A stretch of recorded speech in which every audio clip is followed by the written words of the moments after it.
تجارتی خبریں شامل کریں۔ وفاقی حکومت نے گزشتہ مالی سال کے دوران ترقیاتی منصوبوں پر مجموعی 916 ارب روپے خرچ کیے، جو 1000 ارب روپے کے مقررہ ہدف سے 84 ارب روپے کم ہیں۔ وزارت منصوبہ بندی کے مطابق 33 وفاقی وزارتوں اور ڈویژنوں نے 611 ارب روپے کے ترقیاتی فنڈز ارکان پارلیمنٹ کی اسکیموں پر 59.43 ارب روپے، صوبوں اور خصوصی علاقوں کے منصوبوں پر 192.55 ارب روپے، پانی کے منصوبوں پر 137.49 ارب روپے، پاور ڈویژن سمیت کارپوریشنز نے 304.91 ارب روپے خرچ کیے۔ SIFC کی معاونت سے پاکستان IT مصنوعی ذہانت اور ڈیجیٹل معیشت میں عالمی اس مسابقت کی جانب سے تیزی سے گامزن ہے۔ پاکستان کا IT شعبہ نمایاں سنگ میل عبور کرتے ہوئے عالمی سطح پر اپنی اہمیت منوا رہا ہے۔ مالی سال 2026 میں IT اور ICT برآمدات 21% اضافے کے ساتھ ریکارڈ 4.6 ارب ڈالر تک پہنچ گئیں۔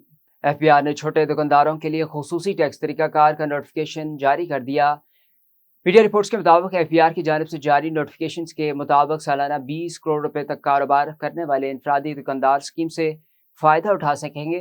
FBI کے مطابق خصوصی طریقہ کار صرف ٹیکس سال 2026 کے لیے نافذ ہوگا، جبکہ اسکیم کے تحت مجموعی کاروبار پر 1% ٹیکس ادا کرنا ہوگا۔